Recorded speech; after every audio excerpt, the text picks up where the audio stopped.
Mas a realidade é essa. Nem toda publicidade tem informação, como também nem toda informação importa numa publicidade. Por quê? Vocês vejam aqui no caso de uma bula de remédio. Uma bula de remédio tem informação. Está dizendo como se usa, como não se usa, né? E até os efeitos colaterais que ele possa produzir, etc. Mas ali não está se fazendo uma publicidade. Está se dando uma informação.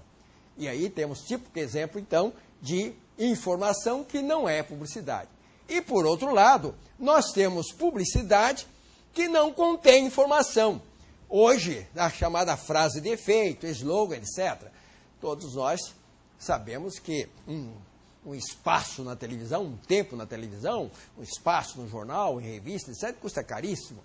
E ali, muitas vezes, tem apenas uma fotografia, temos apenas uma frase, o melhor produto e coisa semelhante, que não chega a conter uma informação. Mas é uma publicidade porque tem essa finalidade de atrair, né, de aproximar, etc. Então, publicidade é uma coisa, propaganda é outra.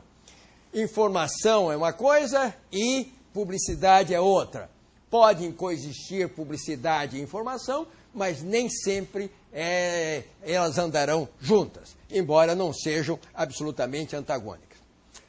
Com isto em mente, vamos começar a examinar agora os princípios da publicidade.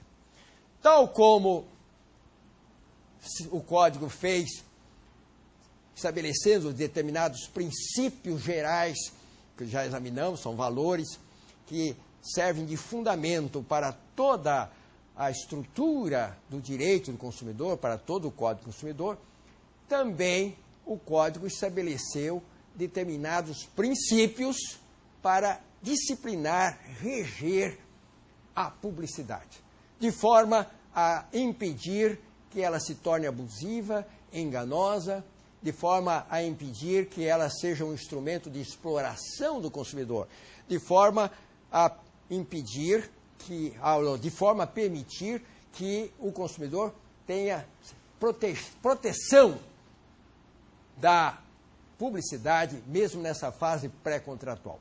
Quais são esses princípios e onde eles se encontram? Vamos rapidamente tratar deles. O primeiro princípio é da identificação da publicidade. Ele se encontra no artigo 36 do Código do Consumidor. O que diz o artigo 36? A publicidade deve ser veiculada de tal forma que o consumidor, fácil e imediatamente, a identifique como tal. Esse é o princípio da identificação da publicidade. Não pode haver uma publicidade disfarçada, o chamado merchandise, né?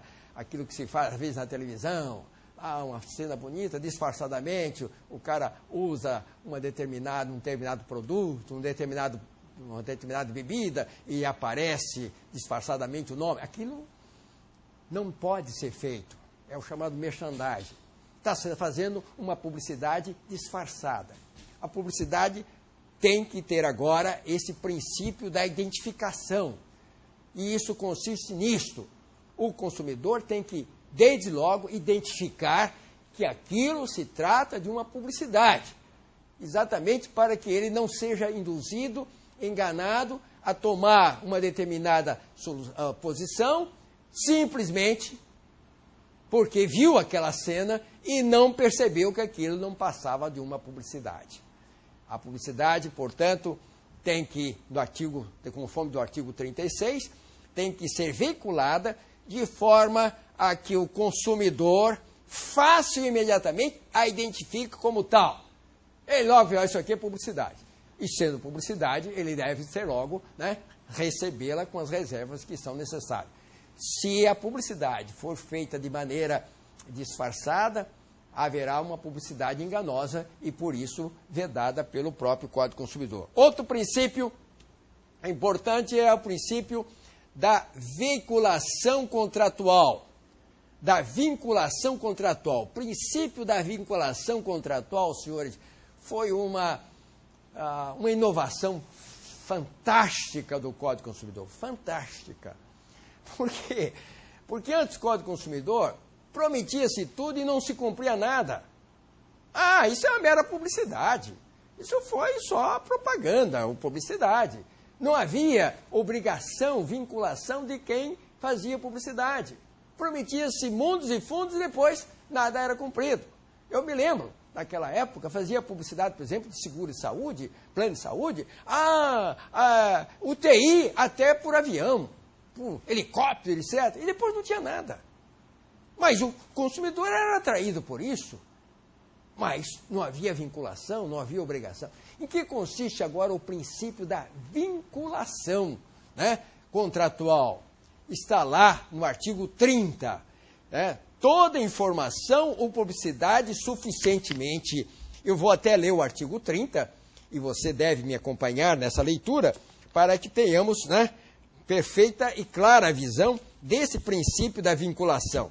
Olha aí, que diz o artigo 30. Toda informação ou publicidade, então o artigo 30 se refere também à publicidade.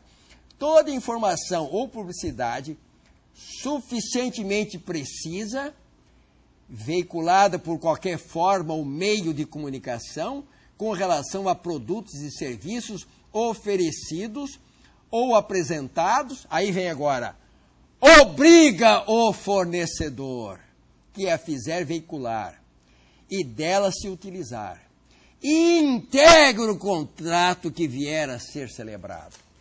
Esse é um dos princípios mais fortes, mais relevantes e mais importantes que disciplinam a publicidade. O princípio da vinculação.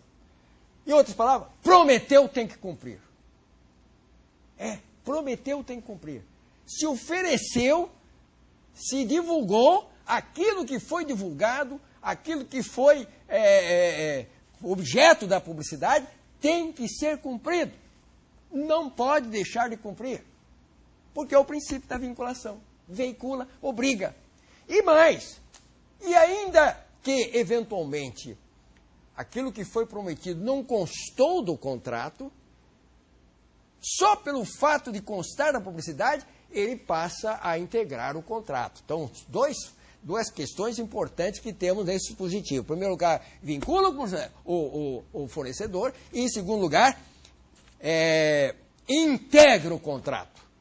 Eu costumo sempre dizer, em sala de aula e em outros lugares, que é muito importante guardar a publicidade. Há, por exemplo, lançamentos de imóveis, né? de empreendimento imobiliário, e nesses lançamentos vem aqueles desenhos, aquelas fotografias lindas, prédios maravilhosos, que serão dessa ou daquela maneira, com materiais dessa de outra qualidade, e às vezes rodeado de jardins bonitos. E depois isso não passa a constar do contrato. E depois, muitas vezes, na hora de entregar o empreendimento imobiliário, o apartamento, o próprio prédio, nada disso existe. Então, se tivermos a prova de que aquilo foi prometido, isso integra o contrato, independentemente de nele ficar expresso. Né?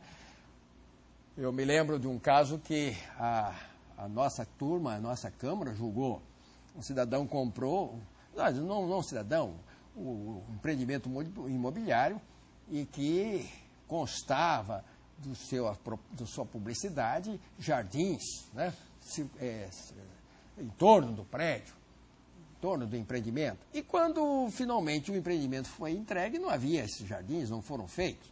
Então o condomínio reclamou e o empresário disse, não, isso não faz parte do contrato, não consta em parte nenhuma, isso era mera publicidade. Entrou-se com a ação e tiveram ganho de causa, por quê? Porque o código diz que a publicidade integra o contrato, desde que ela seja devidamente, né, comprovada, devidamente demonstrada. E, nesse caso, tiveram cuidado de guardar a publicidade que se foi feita. Vê que toda hora eu estou quase falando em propaganda, quando tem que se falar em publicidade, é o vício que nós temos, né, de trocar os conceitos. Então, a publicidade, princípio da vinculação contratual, está expressa aí nesse artigo 30, e por isso temos o caso número 1.